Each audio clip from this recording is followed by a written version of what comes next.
There appears to be some major changes happening in the online dating space. And I think there are major changes happening in the real world interpersonal space. I think it is part of the great awakening that is happening, this flowering of consciousness. A lot of things are coming to light. A lot of things are coming out of the shadows for us to work on and be aware of and change. I think we're becoming more aware and more conscious.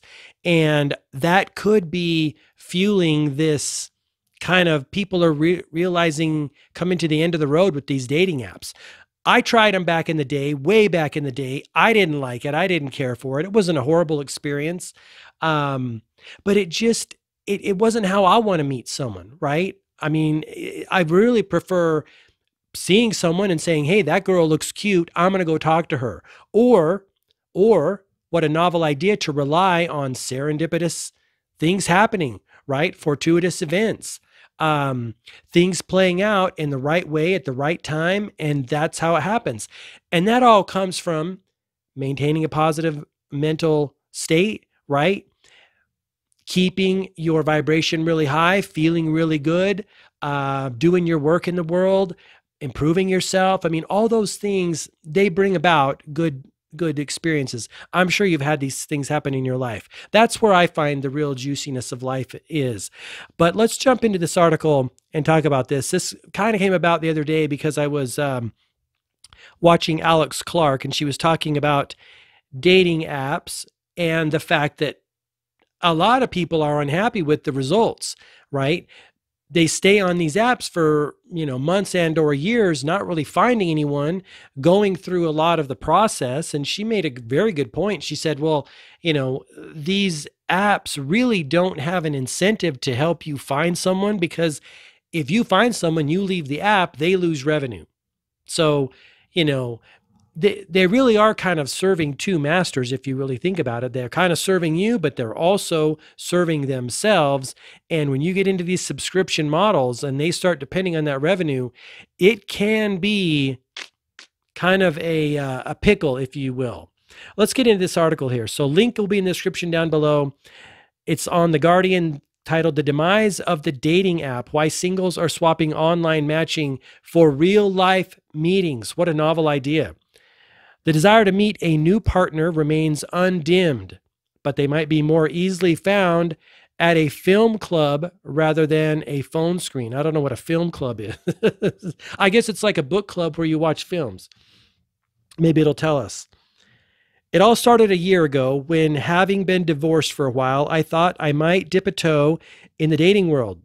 I wasn't thrilled by the idea, as it is not where I expected to be in my mid-50s, but as a hopeful soul, it felt important to see if there was life after divorce. I feel for that guy. I'm assuming it's a guy. Lucy, it's a gal. I'm sorry. She is probably going to be a little bit rusty. I imagine she would be after being married, up into the 50s. I was warned by friends that dating online is not for the faint-hearted. And you know what? I would warn a person that as well. And that's why I stopped doing it. I just was like, this is silly. Again, I would much rather meet someone in person. But I'm a naturally curious person. And as a podcaster on various forms of dating, Later Dater and Love Coach, I thought it was about time I ventured into a world that I spent a lot of time talking about with clients and interviewees. What I hadn't expected was to find a whole set of people who have had enough of dating apps. And I don't blame them. Time after time, people I connected with online told me they felt the days of online matchmaking are numbered. I was surprised I'd been led to believe that these apps, of which there are thousands, were the key to finding love. I have now been on and off dating sites, some more than others, and have tried many apps. I've done Elite Singles, Bumble, Tinder, Match, Muddy Matches, Muddy Matches, that's a weird name, Pure, etc. The naysayers have a point. People are jaded and fed up. No one seems to know what they want, and trying to meet anyone has proved nigh impossible. Also, no one really knows how to date. what to say, where to meet, or recognize if there's chemistry. So we give up, leaving us baffled and frustrated. So a year on, I can say from my own experience that yes, dating apps may actually have had their day. I appreciated, I appreciate that during COVID, online dating was the only way to meet anyone. So it has played its part in ensuring that no one feels ashamed, humiliated, or ridiculed at being a lonely heart. And I take issue with that. Many people, myself included, life did not change that much during COVID times, right? But that's just me. You live in a city that went batshit crazy like New York or California, your life probably did change because they were on straight up lockdown. But in other states and cities, and depending on your state of consciousness, probably not a lot changed for you. Didn't change for me. The problem is so many people don't actually meet face to face. There are various theories about this. People don't feel safe meeting after COVID. Again, totally BS. Everyone on dating apps is married slash spoken for and is just looking for flirtation and casual sex, or perhaps closer to the truth, our lives are so busy that while the desire to meet someone is there, the work, family, social diary won't allow the time. Now that is a factor. You know, as our government and the people that are running the situation, Federal Reserve Bank, as they spin their bullshit into higher and higher levels of frenzy, people are more anxious. They are more worried about day-to-day things, making their life work, right? That is going to cut into meeting someone. And again, I think it's all planned, and orchestrated for the breakdown. They're trying to cause chaos and wreak havoc in society and culture. And they're doing a pretty good job. A lot of people are very stressed. There may also be deeper causes. I see many clients who say they want to meet someone, but deep down they feel so damaged, hurt, let down, and betrayed that what they actually want is to check out that someone else might be interested in them, hence a flurry of texts. Then when that's done, everyone stops communicating. That's interesting. The cry I often hear is, why can't I meet someone in real life? For dating apps do not feel real. No, they don't. There's a lot of research that shows people behave far worse online than they ever would in public. People body shame, ghost, attack, humiliate, mess around, say they are interested when they are not, in a way that most human beings would not do if they'd met the other person in the flesh and maybe saw that there was a real human being in front of them. That's true, right? I would think that's true. Manners may not be as good online as they are in real life, rather than a potentially half-true profile and a filtered picture. The actor Rebel Wilson, 42, has talked about using dating apps in the past. Last week, she revealed on Instagram that she is dating fashion designer Ramona Agruma, whom she met through a friend. That's a great way to meet people, right? She told People magazine, "We spoke on the phone for weeks before meeting, and that was a really good way to get to know each other. It was a bit old school, very romantic." Maybe that was like a blind date kind of thing, which I'm not too keen on that. I'm not too keen on that either. Although it can work, right? It can work. Amid a plethora of apps, studies show we're struggling more than ever. In 1960, only 13% of households in the US were single person. Now that figure is 28%. That's 37 million people. I'm surprised it's that low. I would have think it'd be higher, to be honest. Many of them hoping against all odds to find that special someone to share their lives with. According to statistics, more people are also single in the UK, with the number of adults living alone up by more than 8% in the past decade. Let's talk about this for a moment. And I could be weird, but I do know a fair number of people that desperately want to meet someone.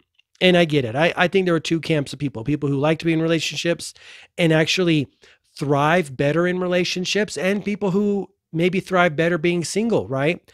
I personally love the freedom of being single, which isn't to say that I don't like being in relationships.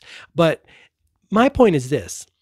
It all goes back to this idea that I have in my mind is like, If you cannot be happy by yourself, you're probably not going to be happy in a relationship, and vice versa, right? Same thing, like if you can't be happy standing in line, maybe 30 minutes at a grocery store, waiting for your turn, enjoying watching people, thinking about, what you're going to do later, using your mind in a creative way, maybe talking to people in front of you. If you can't enjoy that type of experience, you're probably not going to be able to enjoy when you're on vacation or when you're interacting with someone. My point is this: it shouldn't matter whether you're single or with someone, or whether you're on vacation or at work. Ideally, you should be fully engaged and happy and creative in that endeavor. That I think is the way to live life. Because if you're always waiting for something else or someone else to come along, you're going to miss out on a lot of life, right? Some of these people I do know, they just hate their lives so much single that they pine to meet someone, and that's going to set up a weird energy in their, consciousness and in their state of being, of almost a desperateness or a neediness. That's not going to be good for anyone, right? Again, if we don't individually heal our relationship with ourselves, heal our past trauma, do the work on ourselves, let go of limiting beliefs, limiting stories about ourselves, fix our self-concept. All of these things are so necessary. And the reality is, once you do all those things, you're just going to be a happy person, right? And then who is more attractive, a happy person or a broken, unhealed, unhappy person, right? That's my 2 cents. Let's continue. It's often not because they want to be alone, nor is it because they haven't tried to find love. In fact, many people have been searching for their one true love for years, which I also think that is kind of BS, right? That's fairy tale movie style. I mean, I'm not saying it can't happen, but again,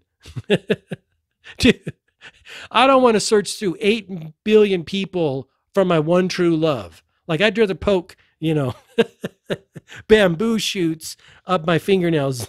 That does not sound fun.